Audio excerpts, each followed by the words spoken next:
En este video vamos a aprovechar este tema de las vacaciones, de vacances, pour étudier des verbes irréguliers y expresiones francesas que usan esos verbos irregulares. Así que estos verbos irregulares nos van a servir para hablar de las vacaciones, pour parler des vacances, mais aussi pour parler d'autres activités, d'autres choses. Son verbos del tercer grupo, de verbes du troisième groupe, que tienen dos raíces y a veces hasta tres. Ils ont deux racines et parfois trois racines. Así que son difíciles de seguir con una regla y lo que hay que hacer es aprenderlos de memoria. Il faut les apprendre par cœur. L'expression apprendre par cœur en français es aprender de corazón, significa aprender de memoria. Para que sepan, il faut apprendre par cœur. Donc, on va commencer avec un premier verbe, c'est le verbe sortir, el verbo salir, que pueden usar pour parler de sortir la nuit, sortir dans un bar, sortir dans une boîte de nuit, como vimos antes, que era una actividad para las vacaciones. Donc le verbe sortir, c'est un verbe du troisième groupe et il a deux racines. Deux racines, au singulier, la première racine, je sors, tu sors, et il sort. Je sors, tu sors, il sort. Les terminaisons sont muettes, sont mudas, on ne les prononce pas. Et il a une autre racine, une deuxième racine au pluriel, una segunda raíz. Nous sortons, vous sortez et ils sortent. Nous sortons, vous sortez, ils sortent. Pour la troisième personne du pluriel, la terminaison ne se prononce pas. Acuérdense, la ENT nunca se pronuncia. On ne prononce jamais. Bien. Donc le verbe sortir es irregular, pero lo bueno es que les puede servir de ejemplo para conjugar otros verbos. Il peut servir d'exemple pour conjuguer d'autres verbes. Les verbes qui se conjuguent comme sortir, par exemple, sont partir, le verbe partir, que nous avons étudié pour l'expression partir en vacances, il a la même conjugaison, ou le verbe dormir, que significa dormir. Par exemple, on peut l'utiliser pour dormir, dormir à l'hôtel, dormir à l'auberge de jeunesse. Acuérdense los lugares donde uno puede dormir durante las vacaciones. Donc les verbes sortir, partir et dormir se conjuguent de la même manière. Par exemple, on va voir des phrases pour chaque verbe avec le verbe sortir. Je sors dans un bar ce soir dans le centre-ville. Je sors dans un bar ce soir dans le centre-ville. Yo salgo en un bar esta noche en el centro de la ciudad. Je sors con una S final que no se pronuncia. Un exemple avec le verbe partir. Nous partons en vacances avec la famille Fautré. Nous partons en vacances avec la famille Fautré. Bien. Et un exemple avec le verbe dormir. Ils dorment très tard pendant les vacances. Ils font la grasse matinée. Ils dorment très tard pendant les vacances. Ils font la grasse matinée. Duermen muy tarde durante las vacaciones. Y hacen la grasse matinée, c'est une expression qui n'a pas de traduction, que significa que duermen hasta muy tarde, ¿no? ¿Se acuerdan? Donc, ils font la grasse matinée. Bien. Maintenant, nous allons étudier la conjugaison du verbe lire. Le verbe lire significa leer. Acuérdense, se puede usar lire un livre, lire le journal en vacances par exemple. Donc au présent, le verbe lire, il a deux racines. Une racine pour le singulier et une racine pour le pluriel, comme le verbe partir par exemple, ou sortir, que vimos recién. Donc on dit je lis con la S muda, tu lis con la S muda también, il lit con T muda, nous lisons, vous lisez, et il ou elle lise. Au pluriel, la ENT est muet, no se escucha la terminación, pero solo suena la raíz. Lise. Bien. Así me doy cuenta de la diferencia entre il lit au singulier et il lise au pluriel, ¿ok? Entonces, le verbe lire también les puede servir de modelo pour conjuguer d'autres verbes irréguliers du troisième groupe. Par exemple, les verbes qui se conjuguent comme le verbe lire sont le verbe conduire, conduire significa conducir o manejar, et le verbe produire que significa producir. Todos los verbos que se van a terminar con ir, con una e al final, à l'infinitif, ils se conjuguent comme le verbe lire. Bien? Par exemple, un exemple de phrase avec le verbe lire, maman lit un livre sur la plage. C'est un roman d'aventure. Maman lit un livre sur la plage, c'est un roman d'aventure. Maman lit avec la T muda. Un roman, un livre sur la plage, un libro en la playa, y es una novela de aventura. Un roman es una novela. Entonces, pour ce verbe lire, comme pour le verbe sortir ou partir, las tres terminaciones del singular no se pronuncian y tampoco la tercera persona del plural. Bien, las únicas terminaciones que suenan son las del nous y la del vous, como siempre, comme toujours. Maintenant, nous allons étudier le verbe prendre. Le verbe prendre significa tomar. Donc c'est un verbe du troisième groupe et il est régulier également. Irrégulier. Bien. Donc le verbe prendre, on dit je prends.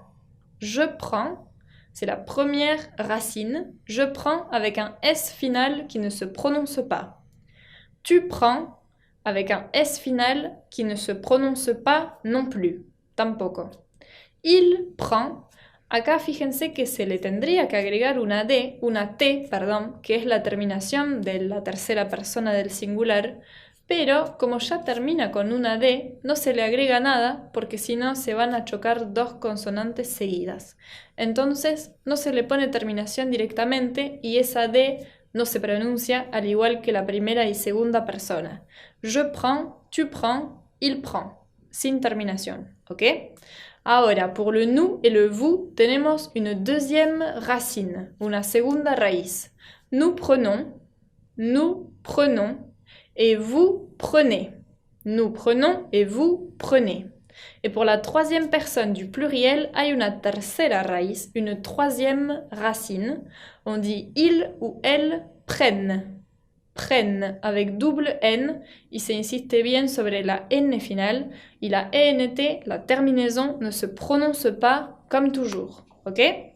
Donc, le verbe prendre puede servir también de ejemplo, il peut servir d'exemple pour conjuguer d'autres verbes similaires. Par exemple, le verbe apprendre, que significa aprender. Par exemple, vous apprenez le français. Le verbe comprendre, que significa comprender o entender. Par exemple, tu comprends le français.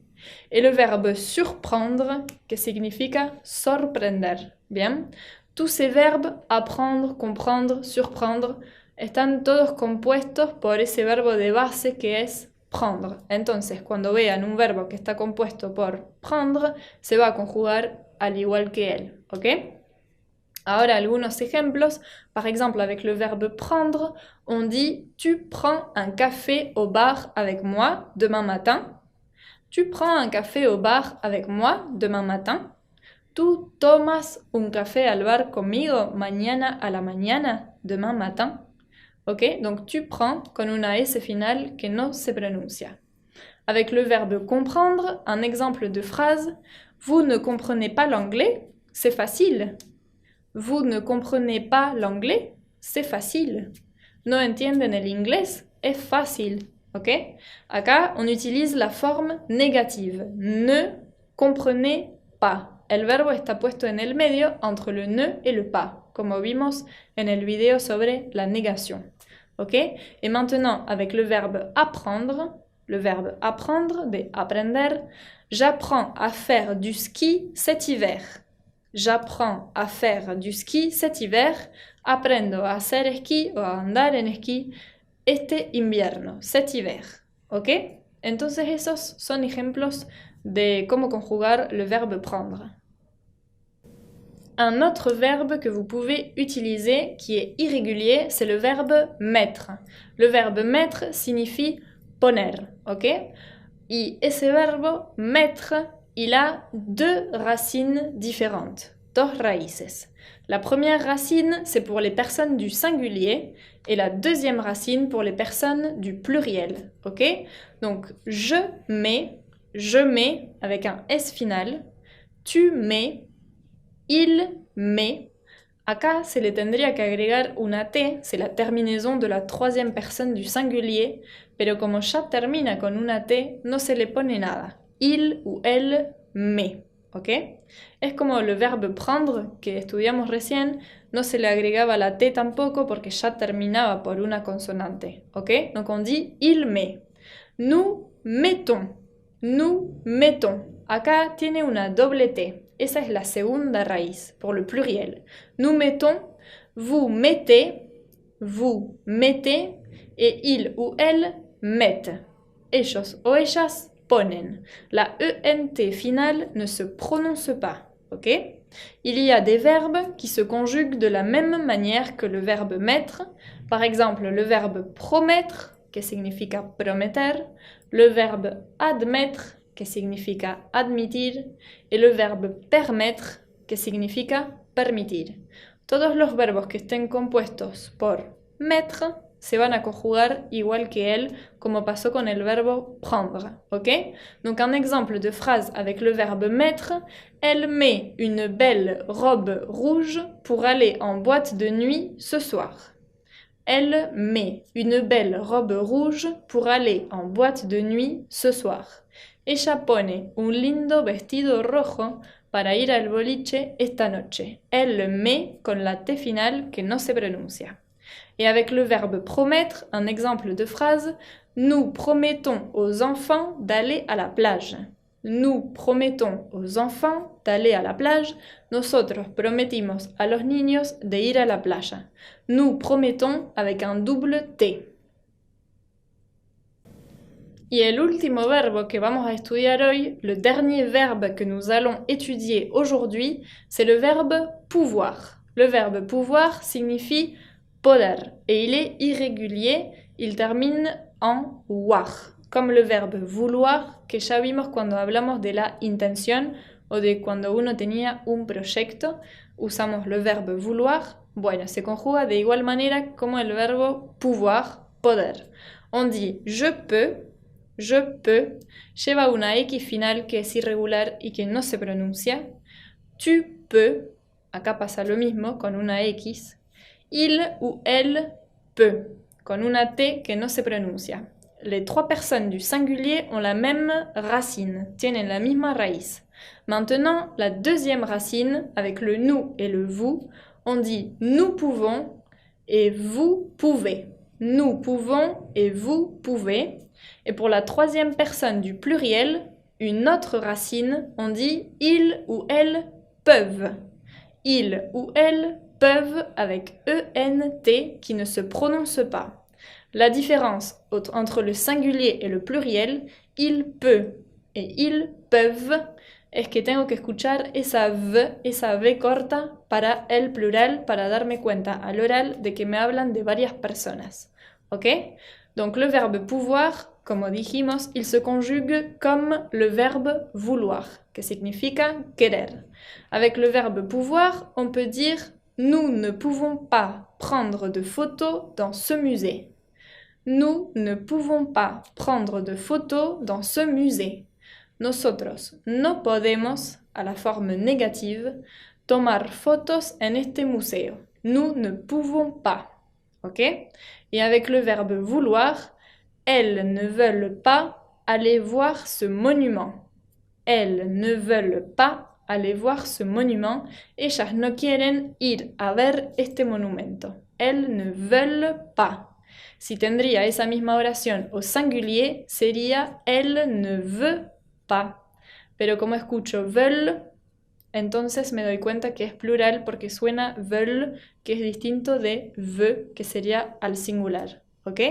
Así que todos estos verbos que tienen ahora en la pantalla Ce sont des verbes irréguliers du troisième groupe qu'il faut apprendre par cœur, saber de memoria, parce qu'ils sont très irréguliers, son muy irregulares y no hay mucha regla para acordarse, entonces la mejor solución es aprenderlos y nada, porque si no, no los van a poder usar y sirven mucho para hablar de actividades, ¿no? Et pour parler des vacances, par exemple. Donc, pour résumer, para resumir, pour la prononciation, attention à la prononciation, on ne prononce pas, no se pronuncia. Les trois premières terminaisons des trois premières personnes, para las tres primeras personas au singulier, nunca se pronuncia la terminación. Et on ne prononce pas la terminaison de la troisième personne du pluriel. Nunca se pronuncia tampoco la última del plural. Mais on prononce, se pronuncia, les terminaisons des personnes nous et vous. Par exemple, nous voulons, vous voulez. Son las únicas terminaciones que se pronuncian para estos verbos irregulares. Ahora que vimos cómo se conjugaban estos verbos, ces verbes irréguliers, nous allons les utiliser dans des expressions idiomatiques qu'on utilise en français dans le langage courant. Vamos a ver estos verbos en algunas expresiones idiomáticas que se usan en el idioma de todos los días, ¿no? Ok? Donc on va commencer avec le verbe partir, des expressions avec le verbe partir. Como ya vimos, se puede usar l'expression partir en vacances. Par exemple, je pars en vacances avec mon mari. Je pars en vacances avec mon mari. On utilise l'expression partir en vacances. Se conjuga partir au présent y se usa así. Ok? Ensuite, une autre expression qu'on utilise, c'est l'expression partir en voyage. Partir en voyage, par exemple, il part en voyage avec sa famille. Il part en voyage avec sa famille. Une autre expression qu'on peut utiliser, c'est l'expression de partir à la montagne. Pour faire du ski, par exemple. Partir à la montagne, on peut dire « Nous partons à la montagne entre amis ». Nous partons à la montagne entre amis. Bien, nos vamos a la montaña entre amigos. Une autre expression qu'on peut utiliser, c'est l'expression partir à la mer. Partir à la mer significa ir al mar. Par exemple, vous partez à la mer cet été. Vous partez à la mer cet été. Ustedes se van al mar este verano. Oui, donc partir à la mer. Une autre expression, c'est plus commune, partir à l'école. Partir à l'école, se usa más para todos los días. Les enfants partent à l'école à pied. Les enfants partent à l'école à pied. A pie significa a pie. Et partir à l'école es de ir a la escuela. Así que los niños van a la escuela a pie. En français, on prononce également à pied, comme en espagnol, con una D finale que no se pronuncia. Une autre expression qu'on peut utiliser, c'est l'expression de partir au travail. Partir au travail. Par exemple, tu pars au travail à quelle heure? Tu pars au travail à quelle heure? Oui. ¿A qué hora te vas al trabajo? Te vas al trabajo ¿a qué hora? Tu pars au travail à quelle heure? Et par exemple, la réponse « Je pars au travail à 8 heures ». Ok? Et une autre expression, partir en Italie, par exemple. Se usa con un país. Partir en Espagne, partir en Argentine, partir en Allemagne. Ok? Partir en Italie, par exemple, elles partent en Italie en juillet. Elles partent en Italie en juillet. Ellas se van a Italia en julio. Fíjense que acá, como es tercera persona del plural, no pronuncio la ENT, sino que pronuncio bien la T final de la raíz, part. Porque si digo part, sin esa T, sería en singular. Elle part au singulier et elles partent en vacances en Italie au pluriel. Maintenant, nous allons étudier des expressions avec le verbe lire. Le verbe lire qui signifie leer. La première expression qu'on peut dire avec lire, c'est lire un livre. Leer un libro. Par exemple, elle lit un livre d'Albert Camus. Elle lit un livre d'Albert Camus.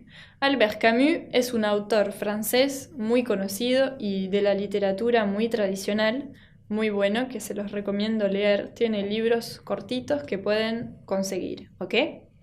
Un autre exemple d'expression avec le verbe lire, c'est lire un roman. Lire un roman es leer una novela. Par exemple, tu lis un roman pendant les vacances. Tu lis un roman pendant les vacances. Oui. Tu lees una novela durante las vacaciones. Une autre expression, c'est lire le journal. Lire le journal es leer el diario. Par exemple, mes grands-parents lisent le journal tous les matins. Mes grands-parents lisent le journal tous les matins. Mis abuelos leen el diario todas las mañanas. Le verbe lise, conjugué à la troisième personne du pluriel, se tiene que escuchar bien esa z al final. Lise. Mes grands-parents lisent. Ok? Un autre exemple, c'est lire un magazine. Lire un magazine es leer una revista. Par exemple, je lis un magazine de mode. Je lis un magazine de mode. Yo leo una revista de moda. On utilise je lis con la S finale que no se pronuncia. Et enfin, dernier exemple, lire le programme. Lire le programme sería leer el programa. Par exemple, nous lisons le programme du cinéma. Nous lisons le programme du cinéma. On va voir un film. Nosotros leemos el programa del cine. Vamos a ver una película. On va voir, acuérdense, c'est le futur proche. On utilise le verbe aller conjugué au présent avec un verbe à l'infinitif. En este caso, on va aller au cinéma. Donc nous lisons le programme, nosotros leemos. Maintenant, nous allons voir des expressions avec le verbe prendre. Le verbe prendre signifie tomar ou agarrar, ok? Le verbe prendre. Donc, une première expression sería prendre le thé ou prendre le café. Une expression quotidienne. Par exemple, je prends un café tous les matins avec du sucre. Je prends, yo tomo, un café tous les matins avec du sucre. Yo tomo un café todas las mañanas con azúcar. Je prends avec des S qui ne se prononcent pas. Ok? Une autre expression qu'on utilise avec le verbe prendre, c'est prendre le petit déjeuner. Par exemple, elles prennent le petit déjeuner à 8 heures. Elles prennent le petit déjeuner à 8 heures. Ellas toman el desayuno, le petit déjeuner, à las 8, à 8 heures.